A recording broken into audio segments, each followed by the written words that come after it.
Hello friends, welcome to my channel home science insights. मैं आप सभी का अपने चैनल में स्वागत करती हूँ। So if you are also targeting D triple S B TGT domestic science exam and you want to crack TGT PGT exams, you just need to give a like, share and subscribe the channel so that you can have all the recent and current updates related to that exam. Also, there would be upcoming vacancies very soon. So if you are not started preparing, so kindly prepare and prep yourself for that because exams would be very soon. So now let us quickly move to the recorded section which I have prepared for all of you. Question number 1. Dash are the manufacturer's means of product identification. अगर हमें product identify करना है तो manufacturer को क्या क्या चीजें ध्यान में रखनी होती हैं?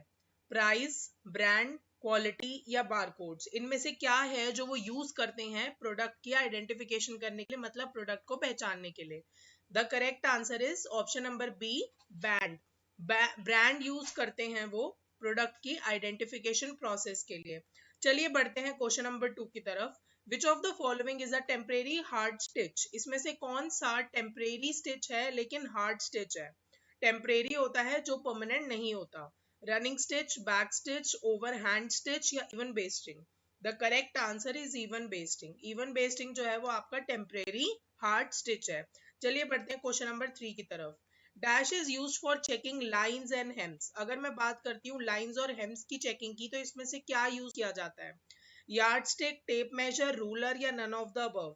The correct answer is yard stick. जी, यार्ड स्टिक यूज की जाती है जो कि वुड की भी बनी हो सकती है या फिर मेटल की भी बनी हो सकती है। चलिए बढ़ते हैं आगे क्वेश्चन नंबर 6 की तरफ। Running stitches are usually dash inch और लेस इन लेंथ। मतलब रनिंग स्टिचेस जो होते हैं वो कितने इंच के होते हैं, या फिर हम उन्हें कह सकते हैं कि उनकी लेंथ इससे कम होती है। 1/2, 1/4, 1/6, 1/8? The correct answer is 1/8। 1/8 से आपकी रनिंग स्टिचेस ज्यादातर उसकी लेंथ कम होती है। चलिए बढ़ते हैं क्वेश्चन नंबर 7 की तरफ।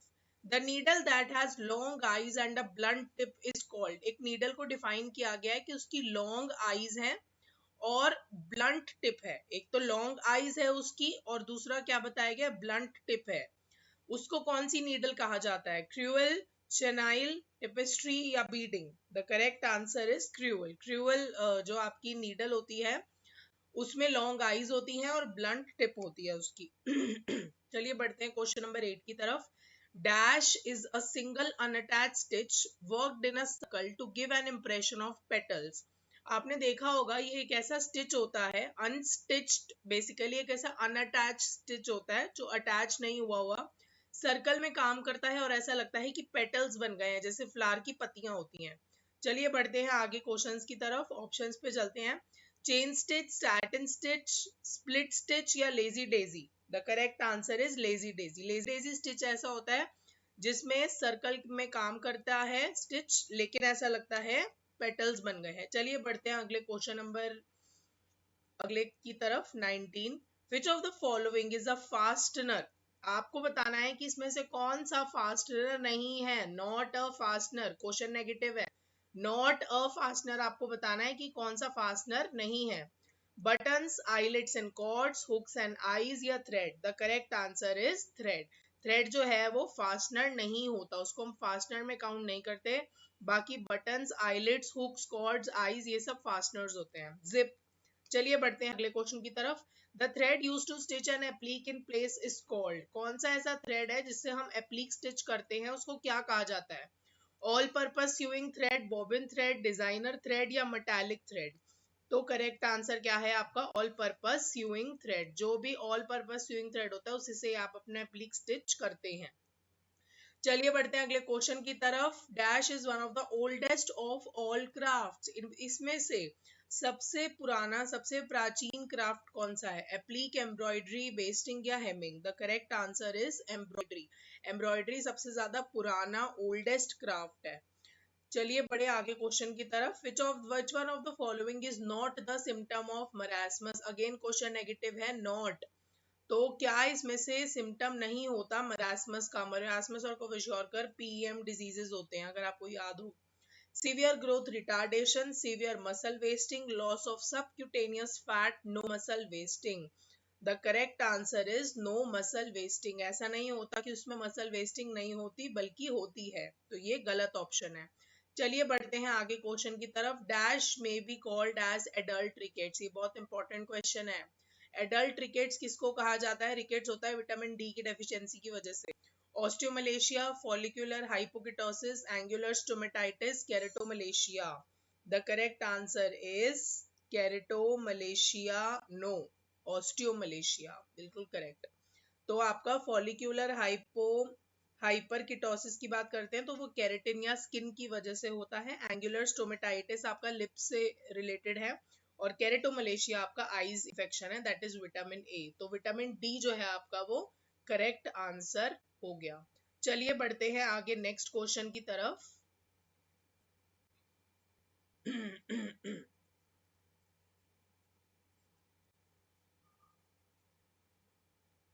जी, अगला क्वेश्चन है which one of the following is not due to the zinc deficiency. Again question negative है, not due to the zinc deficiency, तो आंसर नेगेटिव ही होगा। Acrodermatitis, enteropathica, hypogeusia, hyposmia, cretinism. The correct answer is cretinism. Cretinism correct answer है, क्योंकि cretinism जो है वो भी जिंक डेफिशिएंसी की वजह से नहीं होता। बाकी सारी जो जितनी भी डेफिशिएंसी डिजीजेस यहाँ पर मेंशन है वो जिंक डेफिशिएंसी से ही रिलेटेड है।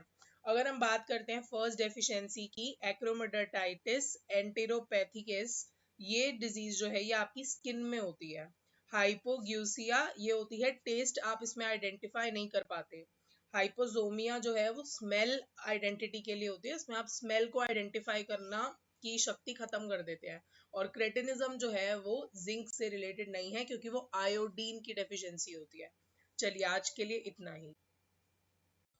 Welcome back, friends. I hope you liked today's session and it was a fruitful session for all of you.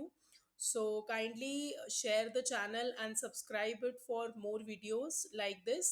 And I hope these videos will help you to prepare your future goal and to accomplish your dreams. So, we will meet in the next video. Till then, take care. Okay, bye bye.